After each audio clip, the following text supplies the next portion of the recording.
nhớ rằng số lần số từ nó nói là nó xa rồi cho chán từ nó anh chỉ tôi một sai ít lúc họ chùa ya thắc cái lý chỉ Calvin nhớ rồi Tennessee nè tôi một sai lúc họ chùa nó và trong lý cha lúc chùa cha này nó dễ thấy ba chùa chỉ nữa nè tôi một sai dễ thấy ba chùa chỉ á ít chỉ mà đi cho tao chùa mà đi cho nó sai nữa chùa thay vì tao kể nó thì giờ một sao họ chùa là sao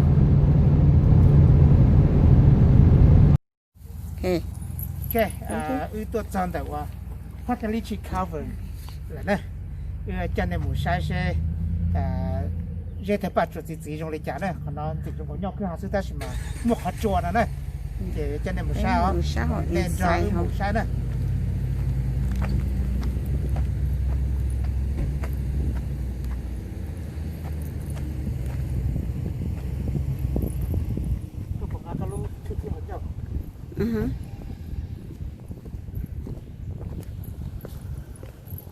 nó giờ luôn gift shop luôn họ trong luôn entrance giờ luôn gift shop giờ một đó khách chuột nữa yên chỉ một bỏ ra chỉ mà thay đổi như sao nó là luôn khách chuột tới rồi giờ liên quan tới đại phần thi nữa nè nó like that I think chỉ bao nè em mặc một xe chả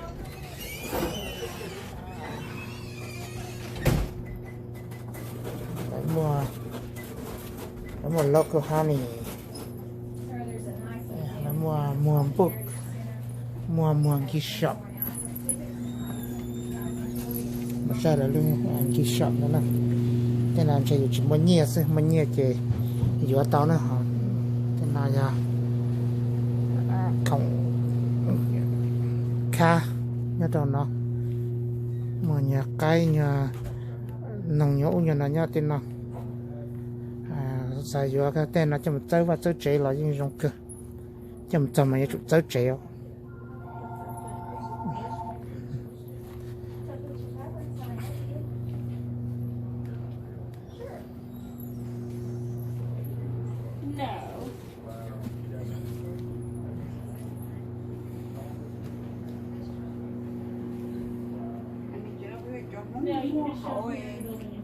yeah mà cái sự tích của nó có gì cho nó chuẩn bị được sao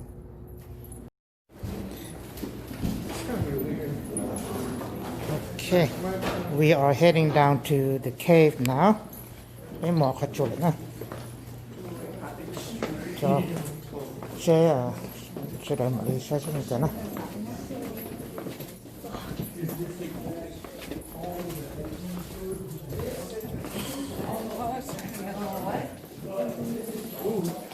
I see what you mean. I'm so tall, I almost hit my friend on the rock. Yeah, careful. It's real wet. Careful. mà bên một chuột á nè cái hạt chuột này lúc hạt chuột là to hơn đi này một cái tên thấy nó lỗ của này cái hạt chuột lên cái hạt chuột chứ này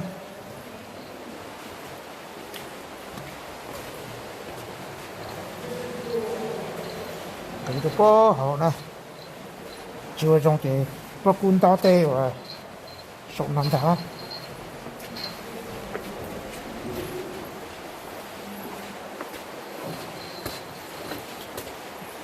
nó trâu tung đi nữa,จะตั้งมาจะเลยมาสักว่าtrâuกับปอกเกมินชีtrâuอยู่หมู่ซะนะแล้วหมู่ชาติเหลือแล้วหมู่ชา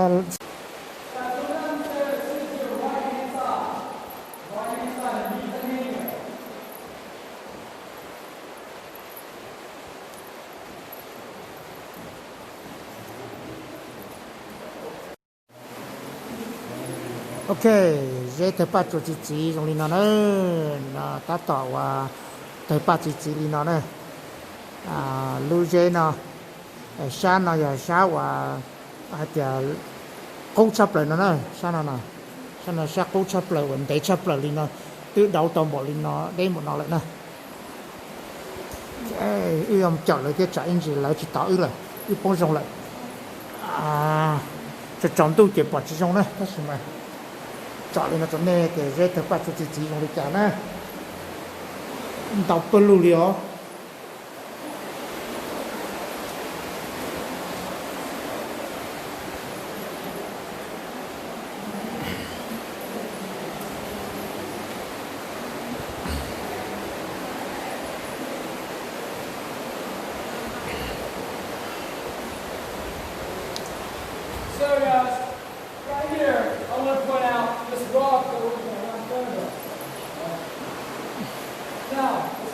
xem phù phù tiền là từ một chút đề nhau nó giờ dễ phải bắt cho chỉ để trong đi nó cái đó nên là mình trong đi nó cái bao chỗ này thì là chơi nó tới ba đi nó tiền mà nó sai đó cái cô tận nó lại này chỗ tê chỗ nó là tên chứ rồi lên nó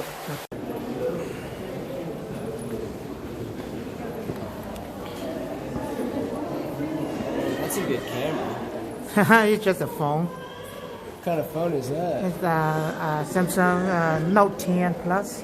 Oh wow, I'm gonna need to give me one of them. Yeah, get one. It's nice. I'll bet. It's a big screen too. That's the part. Ah, it looks huge. Yeah. Be able to play my games better. Okay. There's so many rooms and chambers. Look at that. Oops, wrong way. Okay. Look at all these. Beautiful. So beautiful. Look at all these formations.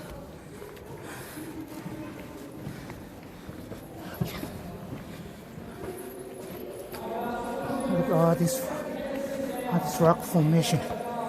This room is huge. This chamber is huge.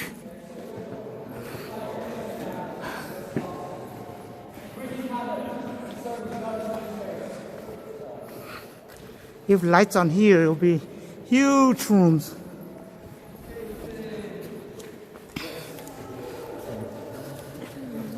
I know.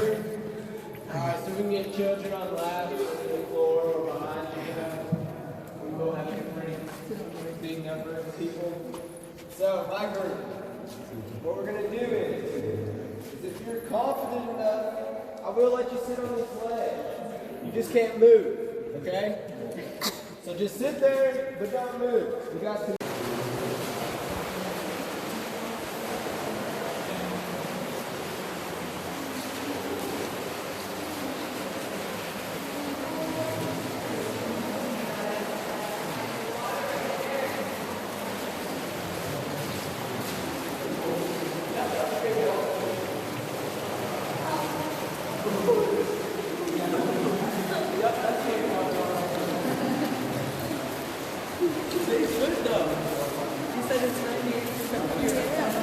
Có để không? Ok, là cho nên nó mua lúa bà đây nó nè, bà đây thì your wish pond, thì bây your wish, bây giờ mà chuột khoai đó hả? Sẽ bắt đầu sẽ sáng này.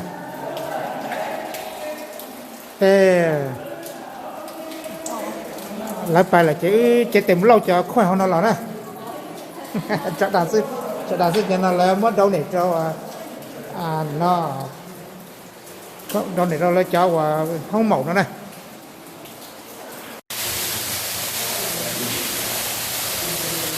Đó, con này là waterfall là cá sấu là nè.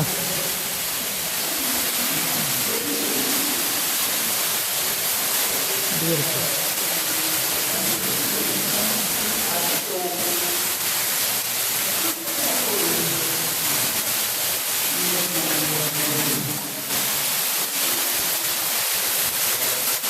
Wow.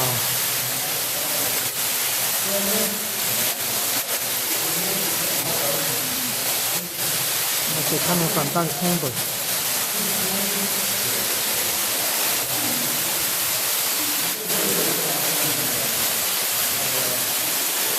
Này ở đây nó từ cha là đâu lú cá chuột nó nè. Chắc là một tàu một lần, này chỉ là tu sa, là thay tàu kế là một lần xưa, cho chọn tu thiết gì, sẽ là lại sẽ bỏ đi chả này, chỉ tao thì chỉ là chỉ một cầu bỏ kế cái này dùng phải đua nè,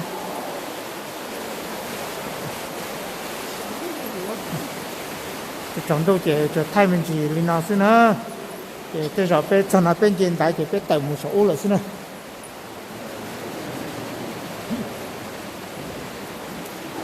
chỉ cứ thay lên nào xí nữa bên nhỏ khát cho chỉ bên tàu đặc âm đồ sao sáu này bên lúc này chỉ nhau nó này lúc này nhau sáu chỉ bên tàu đặc âm một này bên là sao khát cho ta là chỉ bên tàu đặc âm một